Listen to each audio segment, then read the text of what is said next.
Welcome to Making a Murderer, Rubberducky YouTube channel. Oh my goodness, you are going to enjoy this read. Let me tell you something. There's a lot here in this one. We're starting the week off pretty solid. RD Making a Murder, Daily MaM Reading, and thank you for joining me for the CASO Investigative Reports. We're going to do pages 351 through 360, part 36.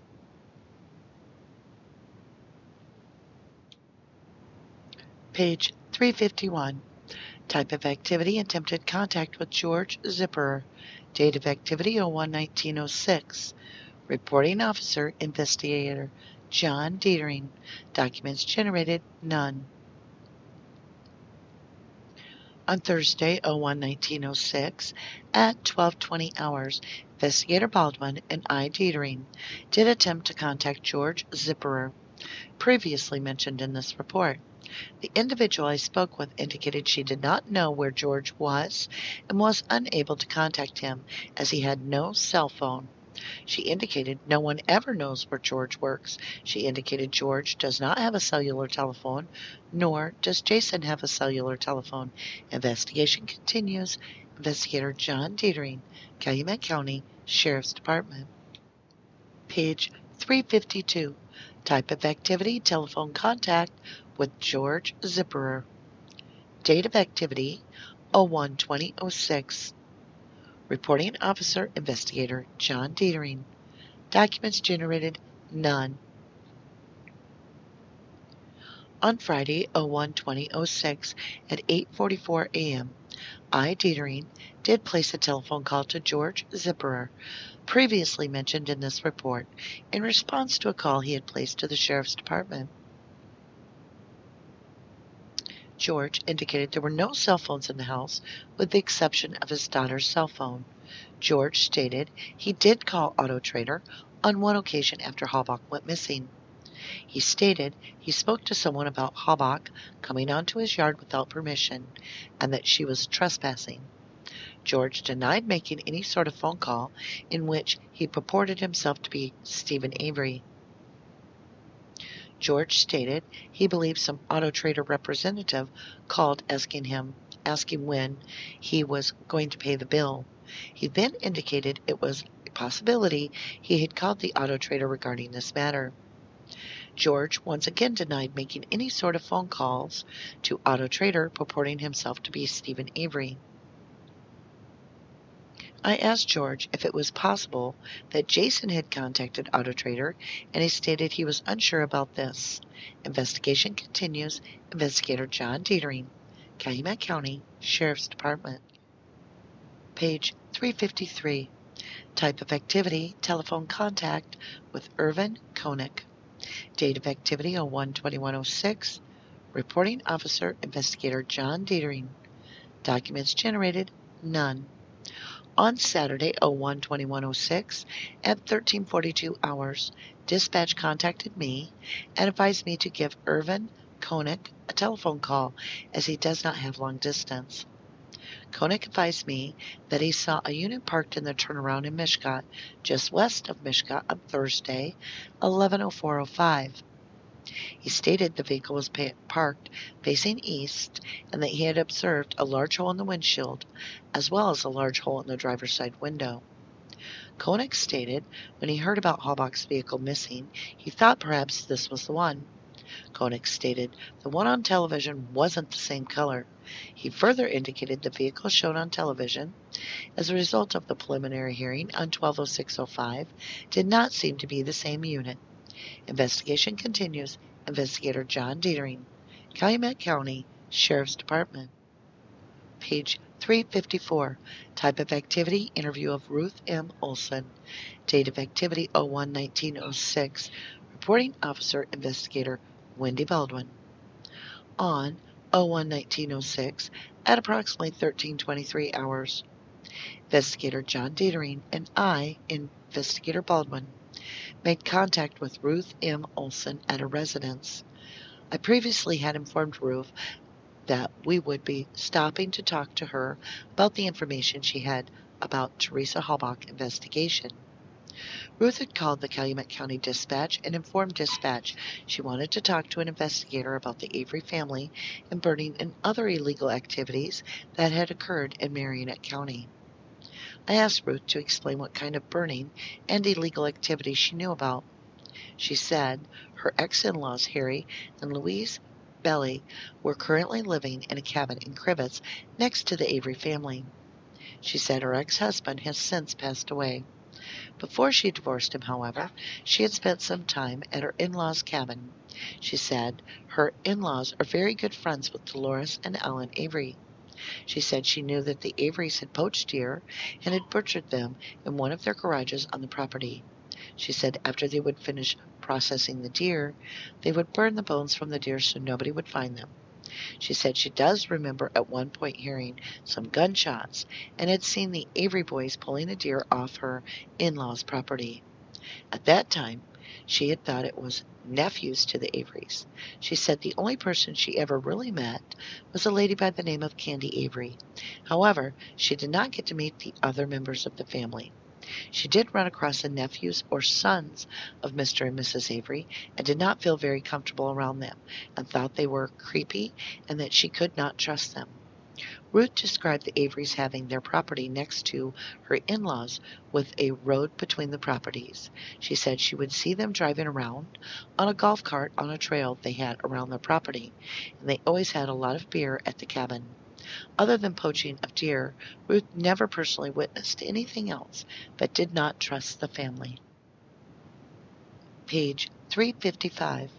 I asked Ruth if she would be able to contact her in-laws to find out more information about the Averys. Ruth said no, she would not be able to because when she was divorcing her husband, they did not separate on very good terms. Ruth stated she had not talked to her in-laws since that time.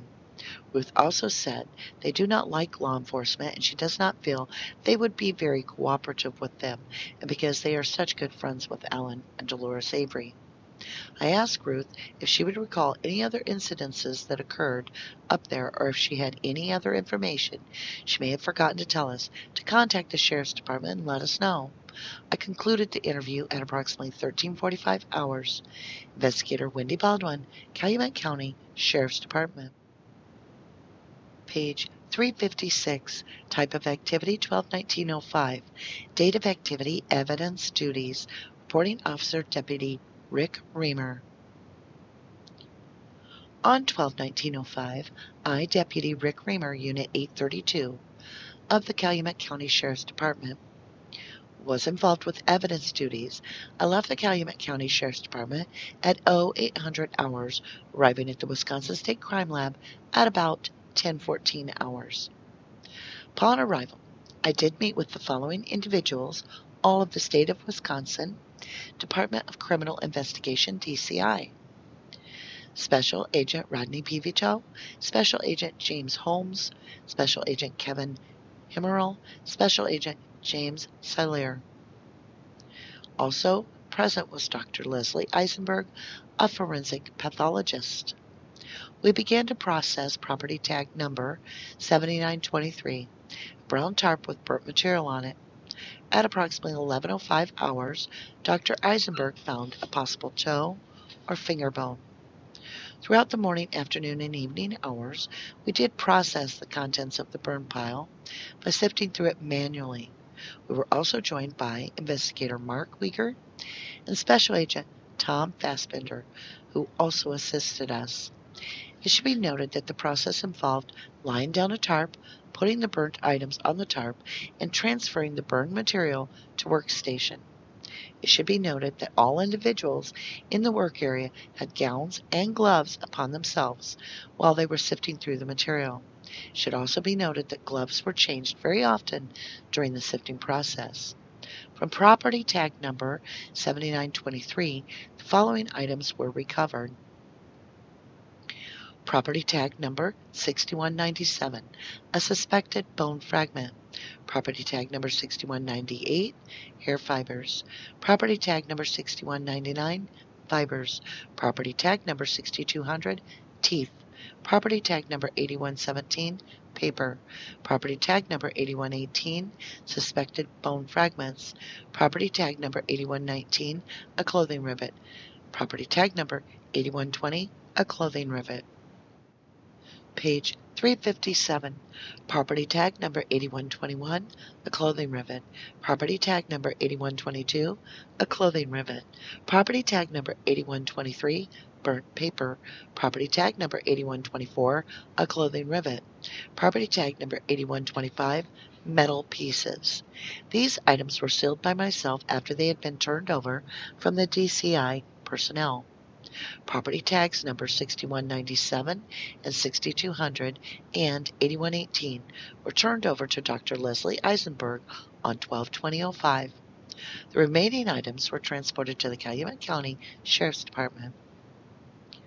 On 12/20/05, the DCI personnel processed property tag number 7947, which was burnt material found south of the fire pit, recovered on 11/11/05.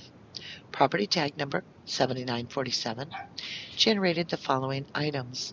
Property tag number 8135, a AA battery. Property tag number 8136, a metal piece. Property tag number 8137, a suspected hair fiber. Property tag number 8138, a zipper pull. Property tag number 8141, a spent .22 caliber shell. Property tag number 8143, a clothes snap. Property tag number 8147, an unknown material with perforations. Property tag number 8148, a suspected bone fragment. Property tag number 8149, a clothes snap. Property tag number 8150, teeth. Property tag number 8151, a clothing fiber. Property tag number 8161, a AA battery. Property tag number 8162, a clothing fiber. Property tag number 8163, paper pieces. It should also be noted that on 12/20/05, the special agents at the scene were Special Agent Kevin Himmerl, Special Agent James Siler, Special Agent James Holmes, Special Agent Rodney Pivito, Investigator John Dietering of the Calumet County Sheriff's Department, and Sergeant Bill Tyson of the Calumet County Sheriff's Department. The same procedures regarding the processing of evidence were followed on that date. Property tag number 7922 was also processed, and the following items were generated from that. Property tag number 8139, an earring. Property tag number 8144, 2 AAA batteries. Property tag number 8145, 4 AA batteries. Page 358. Property tag number 8146, paper. Property tag number 8140, bone fragments. Property tag number 8153, brass from a shotgun shell. Property tag number 8154, metal object, possibly resembling a cell phone antenna. Property tag number 8157, 2 AA batteries. Property tag number 8156, metal and wire. Property tag number 8158, 3 AAA batteries. Property tag number 8155, a spent .22 caliber shell. Property tag number 8160, metal clothing pieces such as rivets and snaps. Property tag number 8159, a glass piece. It should be noted that property tag number 8148, the suspected bone fragments, 8140, the bone fragments, and 8150, the teeth, were turned over to Dr. Leslie Eisenberg on 12/20/05. The remaining items were transported back to the Calumet County Sheriff's Department, where they were placed into secure storage in a transport trailer. Deputy Rick Reamer, Calumet County Sheriff's Department. Page 359. Type of activity, interview with blank. Date of activity, 01/25/06 at approximately 1400 hours. Reporting officer investigator Wendy Baldwin. On 01/25/06, I, investigator Wendy Baldwin of the Calumet County Sheriff's Department, along with Dorinda Freymiller from the State of Wisconsin Department of Justice, made contact with blank at a residence of 6904 County Highway Y. Upon sitting down with Blank to discuss some questions that had come up in regards to Blank, she had informed me that Blank was not going to be present to be interviewed about her involvement with Steven Avery. Blank said that Blank was not going to talk about the incident that happened with Steven, and Blank did not know where Blank was at the present time. I did ask Blank about comments that were made to her by Blank and ask if she could explain those a little further. I was told there were death threats made to the family from Steven Avery. Blank said to Blank had told her when the original investigation with the incident between her and Steven began in 2004, Blank said that Steven had threatened to eliminate the family if she had talked about it. I asked Blank if anything had come up since I started resuming the investigation with Blank, and she said no, that she hasn't talked about it. I asked Blank if anyone in her family has had contact with Jody and confided in her about the abuse that was received from Steven. Blank said that her 14-year-old daughter Blank had brought that up at one point if Blank would help a friend if she needed to. Blank was wondering why Blank would you ask this question, and Blank told her that Jody had confided in her and told her she was sick of getting beaten up by Steven.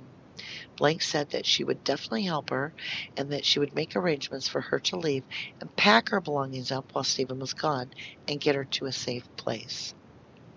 I asked Blank if at all during that time, the time that Steven had been released from prison, if she had ever been hunting with him or had seen him shoot a deer. Blank said that in approximately 2003 or 2004, she could not remember the exact year, Steven had shot 2 deer and had registered those deer at Tall Oaks grocery store in Manitowoc County. She said Steven did receive a gun deer tag for that particular year, and she personally knows that he did shoot those deer in possibly 2003. I told Blank there were a few other miscellaneous questions that had come up that I needed to have answers on. I was wondering if she knew what cellular phone company her family had. Blank said everyone except Brian had Cellcom for their cellular phone company. Those people included Earl, Chuck, Alan, Dolores, Candy, Marie, Barbara, and Bobby. She said the only people who had digital cameras in the family that she knew of was herself, which is a Cyberpix camera, and Marie had a Samsung Megapix digital camera. Blank. Page 360. Could not answer for the rest of the family. However, she thought Barbara maybe just used disposable cameras. I also asked Blank to explain the adoption process that they went through with Blank as far as Earl was concerned. Blank said Blank is not Earl's biological daughter, and she was born Blank. Blank said that Blank biological father is Blank Blank. However, Blank has never had contact with him. Blank said Blank has known Earl for her entire life as being her dad, and in 1991, when Blank was approximately 3 or 4 years of age, Earl and Blank did complete the adoption process, and Earl adopted her. Blank said the adoption proceedings happened in Manitowoc County. This is when Blank's last name changed to Avery. I informed Blank I did need to speak with Blank about the accusations of sexual assault that may have happened between Steven and Blank. I provided Blank with my phone number. I informed Blank that the district attorney's office would be willing to have a John Doe hearing and subpoena Blank if she did not discuss with an investigator what happened between Blank and Steven. I informed Blank that during the investigation, it was found out that several people knew Steven had sexual intercourse with Blank. I informed Blank that I would like for Blank to contact me by the end of the week so that I could speak with her. The interview was concluded at approximately 3:00 p.m. Investigator Wendy Baldwin, Calumet County Sheriff's Department. Oh boy, fellow duckies, do we got something to talk about. This review, this read, whew, okay. We're going to start on 351 and we'll get to it. So we're talking about trying to contact George, and they're stating that they're talking to somebody they do not identify, which I find interesting. The individual, they call her. Anyway, she indicates no one ever knows where George works, and then he doesn't have a cell phone. Wow. Okay, page 352. We're now talking to George Zipper himself. And he's talking about he did call Auto Trader after Teresa was missing. He spoke to someone and told her or him that she was in his yard without permission and that she was trespassing. He just didn't want anything to do with this. I can't consider George Zipper suspect. I can't do it because he has an alibi from he was at the job site seen at 8 a.m. in Manitowoc. So if he's working from 8 till 5 is when after 5 he left. He can't be a part of that part of kidnapping her because she was kidnapped or taken or missing at around 2:27 to 3 o'clock, somewhere in there. And he's not available to do that. And neither is Jason Zipper because he lied, said he was at home for no reason. He gave up an alibi that was airtight. And Jason is at school the entire time. And so I think George is probably scared to death that he knows the cops in the area probably are looking for this girl. And he does not want to be a suspect and he doesn't want nothing to do with it. So he denies, but listen to this right here. George denies making any sort of phone call in which he purported himself to be Steven Avery. So they suspect that George has called Auto Trader to implicate Steve Avery in some way or suggest that he is Steven Avery to find out details. So who called Auto Trader and said they were Steven Avery? That's the big question. They go on to question if Jason, George's son that was in high school, would have done that, called Auto Trader, and he doesn't know. So then we go to 353, and we've got Irvin Koenig, and he states that the one on television wasn't the same color as the vehicle he saw. So the thing is the vehicle shown on television as a result of a preliminary hearing on 12/06/05 was blue. Okay? That car appears blue. But when we're looking for Teresa, the one that Koenig saw in person was dark green. Isn't dark green the car that we're looking for in the missing person poster? I hope I didn't confuse anybody. I'm going to go back to that for a minute and just hit on that. That's real important. So Irvin Koenig, at the time that Teresa Halbach was just reported missing, reported that he had seen the vehicle that was parked there on the turnabout in Mishkat, just west of Mishkat, that it's got a hole in the window, the windshield, and the driver's window, he's stating. And he stated that he thought it was the Halbach's missing vehicle. Apparently he had seen or heard the description.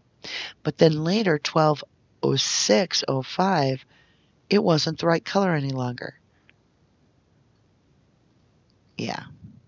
Page 354 with Ruth Olson. She happens to be the ex-wife of the neighbors of the Averys, but up in Crivets. And she talks about them poaching deer, driving around on the golf cart. And she even mentions that to avoid getting caught, they often burn the deer bones so they can't get caught for poaching. But she mentions that she had seen the Avery boys pulling it, and then she thinks that they're the nephews. So what she may have seen would be Bobby, Dassey, and possibly Mike Osmundson, who is his best friend. She reports that they're driving around on the golf cart trail, that they had a lot of beer at the cabin. Sounds like, yeah. Now, there's really nothing more to that story that I could find. I moved on to the big page. So page 356, evidence duties. We're talking Deputy Rick Reamer, and everybody's there. Rodney Peavy-Toe, James Holmes, Kevin Himmerl, James Siler, and Dr. Eisenberg, as well as Mark Wiegert and Special Agent Top Fassbender. And they're going through stuff. But look at this. From 7923, the following items are found: hair fibers, teeth, suspected bones, clothing rivet, clothing rivet, clothing rivet, clothing rivet, clothing rivet. 5 pieces of clothing rivet. Isn't that like the button-up fly jeans? Kind of makes you wonder. But with all these clothing items, where do we find 7923 another time? This number right here. Oh, let's go find out. So now let's remember we're on 356. So we need to go to 7. What was it? Let's go back and look. Make sure we do this right. 7923. Let's just look it up. 7923. All right. So it's a brown tarp with burnt material on it. That's what we've already discovered. And that they've laid out this tarp. So where did the stuff really come from that they've put it on a brown tarp? Let's find out. A brown tarp, now this would have been 402, it's coming up. A brown tarp with burnt material, property tag number 7923, and a 4-gallon, four 5-gallon buckets of burnt material, and it gives you the other numbers. So this is a brown tarp already at 402. All right, let's continue.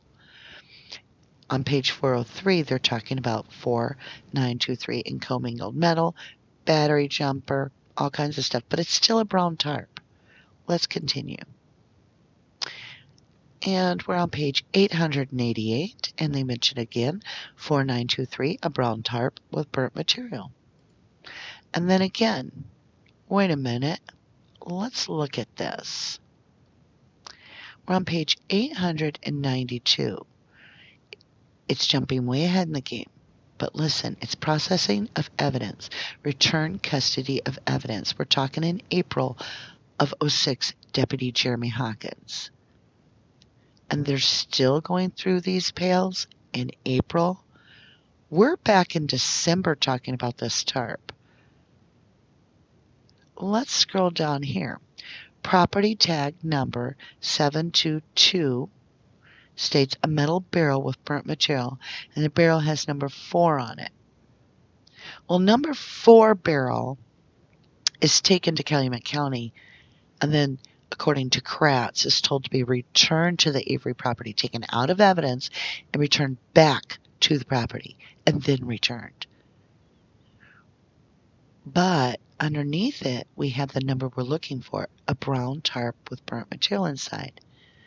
So if they made a switch and they really didn't send 4 back, they just grabbed another barrel, marked it number 4, and switched it out, where would number 4 have come from? Because the contents appears to be on a brown tarp with burnt material. I don't know. Let's continue. We began to process, so let's see here. Could this have come? I'm just asking. Barrel 4, when we get into this, you're going to start finding out, may have come from the deer camp because they're spreading out garbage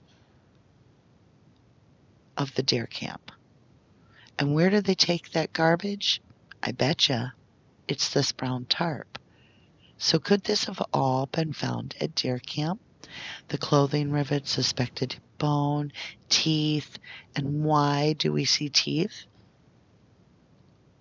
Could have been deer teeth, but look, clothing rivets. And then you get down here on 357, and look what it talks about. Property tag 619762800800 and 818 are turned over to Dr. Leslie Eisenberg. So when you look at 6197, And those numbers, those are suspected bone fragments, teeth, and suspected bone fragments. Right here we are.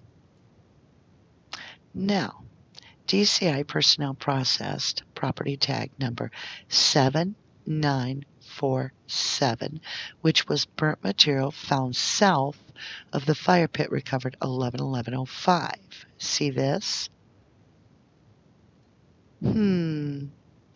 Let's go and see if they're switching up. So they say it came from the south of the fire pit discovered on 11/11/05, but they don't tell you what fire pit. But let's look up 7947 property tag. Okay, we get it here talking about what we just read and showing what it generated for items. Let's go to the next time we see it. All right, we have a brown tarp with materials, blah, blah, blah, and 4 5-gallon buckets of burnt material property. 7947, right there.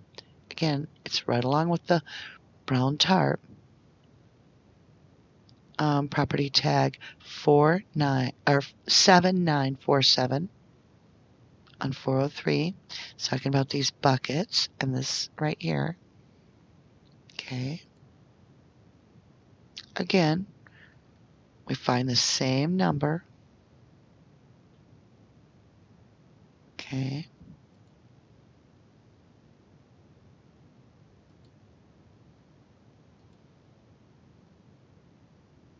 Wow. What do we have here? If we go backward to page 275, we're talking to Jeremy Hawkins. It's 1121. And what does he tell you that number is? Before the rest occurred, originally, what was that tag number again? 7947. Here's what it is. Also, put on the trailer were 2 bed sheets that contained burnt material. These 2 bed sheets were in property bags bearing property tags number 7947, 7948. Bed sheets. They didn't find burnt bed sheets in Stephen's burn pit, you guys. So how's this happen? They also find, so in the burnt bed sheets, they're finding an earring, batteries, bone fragments, shotgun brass, cell phone antenna, metal wires, .22 caliber shells, clothing rivets and snaps, a glass piece. And you know what? They find teeth, and they give them to Dr. Eisenberg on 12/20. If that's not something, I'm telling you what I think they did is they were at deer camp, and they found burnt bedding and hair fibers and a zipper pull and clothing snaps and teeth and bone fragments and pieces of paper. If there's pieces of paper, then she wasn't burned in that barrel or at that site. This is where they deposited her. Now, when you scroll ahead, Dr. Eisenberg gets the bone fragments and the suspected bone fragments and the teeth. Why don't we hear more about the teeth? I bet you it's because it identifies the victim. And if they're hiding the identity of the victim and they have the teeth and they say the teeth are missing, who's the real victim here, you guys? Could it possibly be that those bones are Carmen Botwell's? Let's jump to 359. We're talking about blank, blank, blankety blank. Well, guess what? We know it's Earl Avery's wife, which is Candy Avery. And the person that had sexual relationship with Stephen was Marie Avery. And they're telling you that he was made to be under investigation in 2004.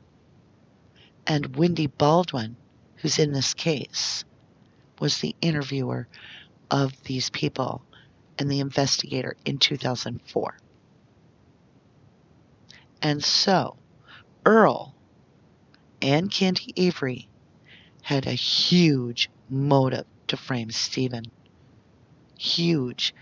Because they are stating that he, according to them, made death threats about the whole family, eliminating the family. Nah. They're making him look bad on purpose in this investigation because they've been gunning for him since 2004, and it's quite clear that they are not happy with Marie Avery having an affair with Steven. Kayla is the other daughter, which is 14 at the time. We know she tells some stories. She talks about Jody confiding in her that she was sick of getting beat up by Steven. Well, maybe Jody was getting smacked around a little bit. That still doesn't make Steven a murderer. Doesn't make him a good guy either. But they were willing to provide a safe place for Jody to go, and she didn't take him up on it. Hell, he was still in prison. And she was hanging on. Or not in prison, but in jail. Going to prison, being accused of murder, and she was still hanging on. So he couldn't have controlled her while he was in prison. He couldn't have done anything. Talks about Steven here. This is huge, you guys. So Steven, in 2003 or 2004, had shot deer, but he'd done it legally. He had even registered the deer at Tall Oaks Grocery Store in Marionette. He did receive a gun tag for 2003. You cannot, in the state of Wisconsin, even in 2005, 2003, whatever, you could not have got a deer tag if you were a felon. Cannot happen. The minute that you give your identification to get your deer tag, they run you through that bank, that data bank. If you come up as a felon, you will be denied, and the number will not be issued from the state of Wisconsin. So could this be why Steven thought he could have a gun? Because he was given the deer tag and he went hunting and he registered the deer, which proved he was legal and that there were no felony charges preventing him from that? Yeah, that's huge. Because technically then he would not have had a problem or anything illegal on the 9th when they arrested him as a felony, as a felon for having a gun. He wouldn't have had that because he already got a deer hunting license. And if they've dropped the ball and didn't have him registered as a felon, the state of Wisconsin, that's their legal issue because he wouldn't have known it. And he could fight that in a court of law. Now we're going to be on page 360. Here we're going to clarify a little bit more about this. So Marie isn't even Earl's biological daughter. She's not blood Avery at all. She's been adopted into the family. So Steve is not doing incest with his niece, technically, in the sense of blood relations. Yes, she is legally his brother's daughter by adoption. I can imagine this would very much anger Candy Avery. This is your daughter. That's your brother-in-law. Come on. Like I said, it's not right. It's just not. But they go on to say that they're going to either talk to Marie Avery or they're going to do a John Doe hearing and subpoena her. So either way, she will be talking to them. So hopefully we get to read those reports. But how is Steven considered a felon but yet able to get a gun license to hunt deer? And yeah, there's a motive for Earl right here. It's called, let's grab this. It's called 359 of the CASO. Okay? So those that did this ineffectual counsel that couldn't provide a motive for the Denny suspect, why didn't you just read the CASO? Did you investigate this crime whatsoever? Or were you following something, some other plan where you had some gentleman agreement? Because I don't understand as a housewife how I can be finding this stuff. Seriously, I'm having struggle. Where are the teeth that Leslie Eisenberg were given? And I mean, seriously, if you're getting clothing fiber, suspected hair, teeth, suspected bone fragment, I'm starting to wonder, Eisenberg, did you have all the teeth? Did you just discount them so that there was no identity issue? And on page 275, 7947 was a burn sheet, was burned bed sheeting. Why did you guys switch it from burned bed sheeting to a tarp? Was it because you guys had already accounted for all the bedding at Stevens and it wasn't burnt? And you wanted it to make it look like it came out of his burn pit. So where's this burn pit that this burnt bedding was near? And why is all this material being found on this burned bedding? Was she wrapped up in the bedding and burnt there? And they're finding paper. Could that be the check that they're finding that's in her pocket from the Sippels? Or Schmitz, whatever his name was? Lord have mercy, this is a big one, you guys. I honest God think that they have found this stuff at deer camp. The more we go, the more I'm suspect. And if they're looking at this stuff off in April and we're finding it then, why is this dated back in December of 05?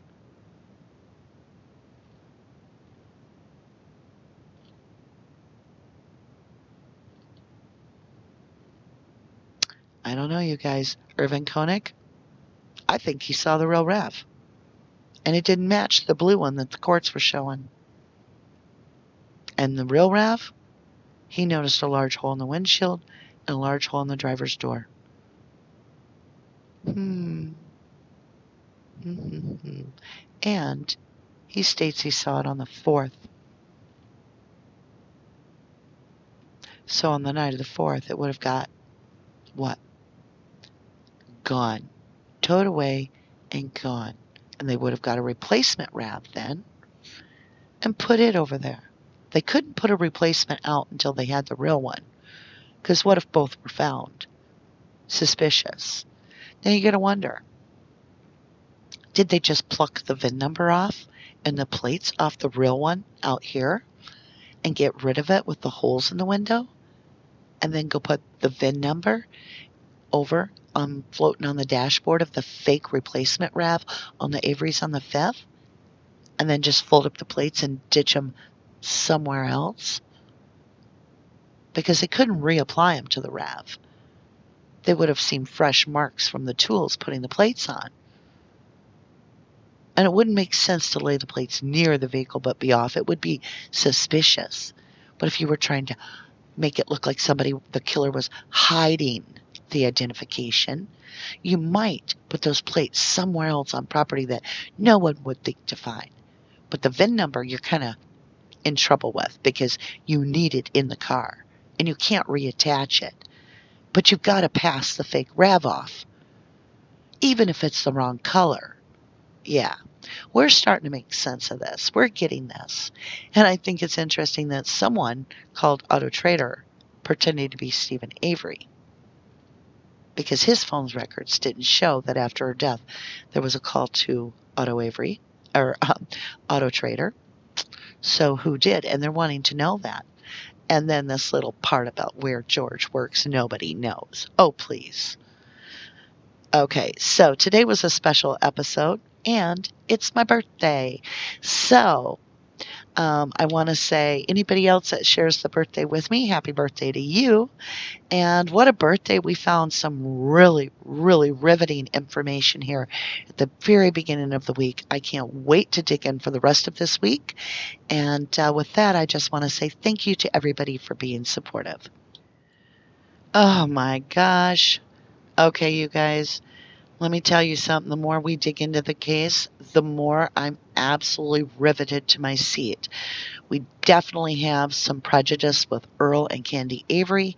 The investigation into the relationship between Marie Avery, their Earl's adopted daughter, and his brother Steven, it provides motive. They are not happy with the situation, and they're every chance they get, whether it's Candy or it's Earl, they are putting Steven under the bus.